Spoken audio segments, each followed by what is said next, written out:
Chapter 31.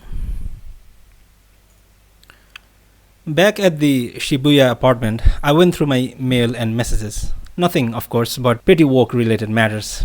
How's that piece for the next issue coming along? Where the hell did you disappear to? Can you take on this new project?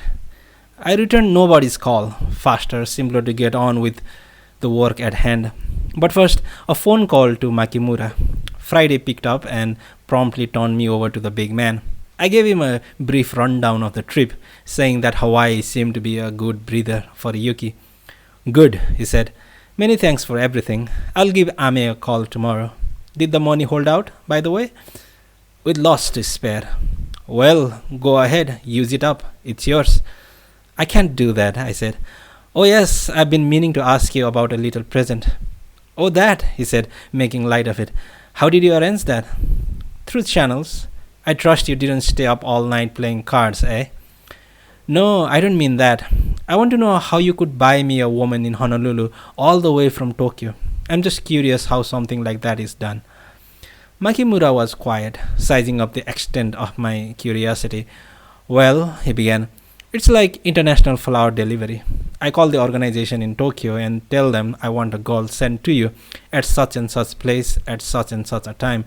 Then Tokyo contacts its affiliated Honolulu organization and they send the girl. I pay Tokyo. Tokyo takes a commission and wires the rest to Honolulu. Honolulu takes its commission and what's left goes to the girl. Convenient, eh? All kinds of systems in this modern world. Sure seems that way, I said. International flower delivery. Very convenient. It costs you, but you save on time and energy. I think they call it worldwide sexograms. They are safe too. No run-ins with violent pimps. Plus, you can write it off as expenses. That's so? I said, nodding to myself. I guess you couldn't give me the number to this organization?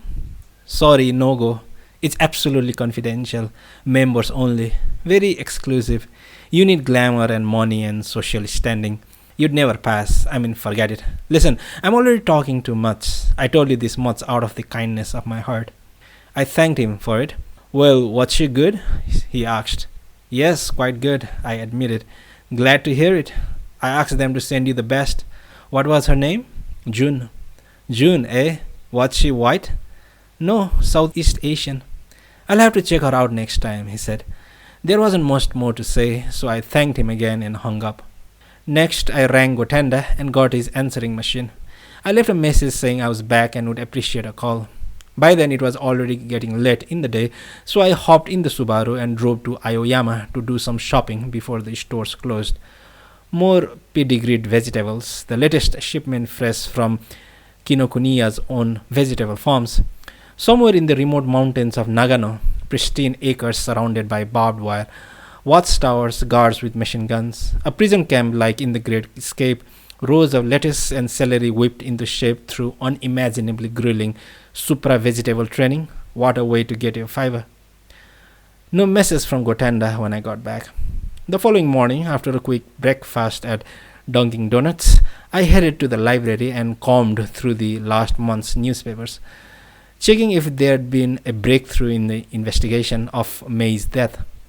I read the Asahi and Mainichi and Yomiuri with extreme care, but found only election results and a statement by Revchenko and a big piece on delinquency in the schools and how, for reasons of musical impropriety, the White House had cancelled a command performance by the Beach Boys.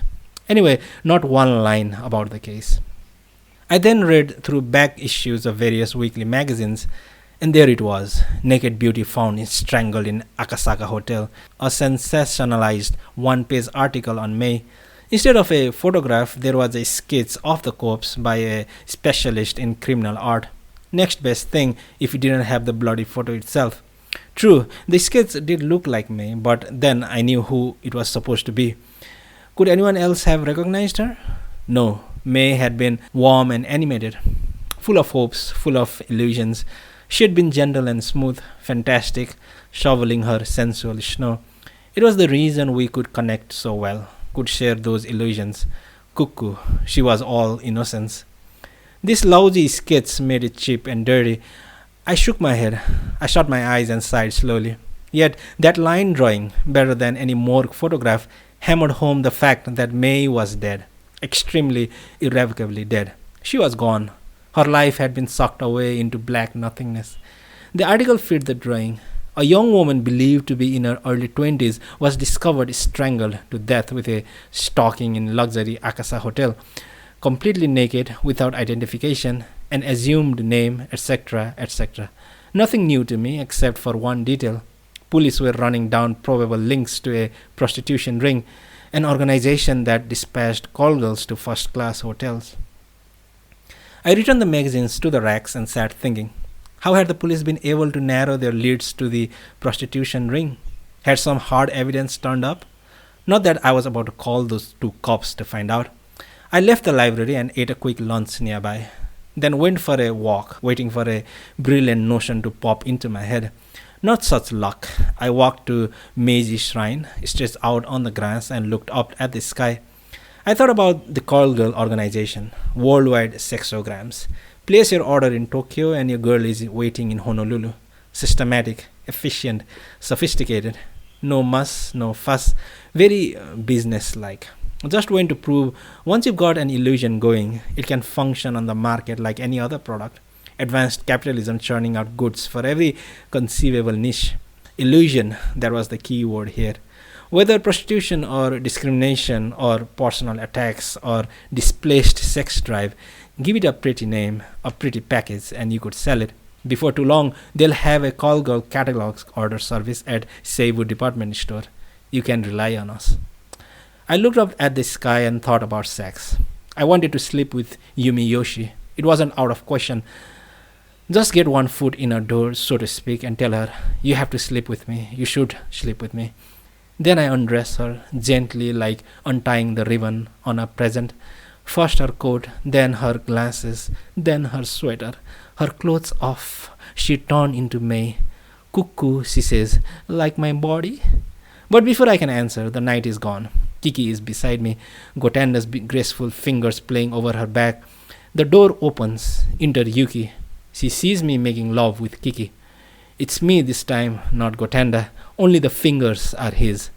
I can't believe this, says Yuki. I really can't believe this. It's not like that, I say. What was all that about, says Kiki for the upteenth time. It's not like that, I insist. The one I want to sleep with is Yumi Yoshi. I just got my signals crossed. First thing, I have to untangle the connections. Otherwise, I come away empty-handed, or with someone else's hands, or even a missing hand. Leaving the grounds of Meiji Shrine, I went into a backstreet cafe in Harajuku and had a good strong cup of coffee. Then I walked leisurely home.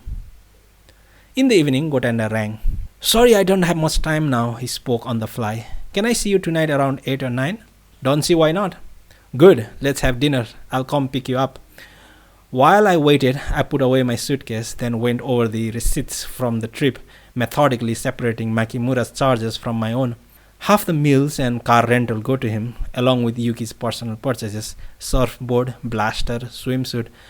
I itemized our expenses and slipped the calculations into an envelope together with the leftover traveler checks ready to be cashed at the bank and returned to Makimura. I always keep on top of these business details, but not because I like them. I just hate sloppiness in money matters. After finishing with the accounting, I mixed up some baby white fish with boiled spinach to go with a bottle of Kirin Black Label. Then I reread a Haruo Sato short story from years ago. It was a lovely, uneventful spring evening. The sky grew darker, painted blue on blue, one stroke at a time, into deeper and deeper shades of night. When I tired of reading, I put on the Sternrose Istomin trio playing Schubert's Opus 100, a piece I always reserved for spring. It breathed with the lush sadness of the night, where off in the depths of gloom drifted 6 white skeletons. Life was sinking into an abyss, bones hard as memories positioned before me.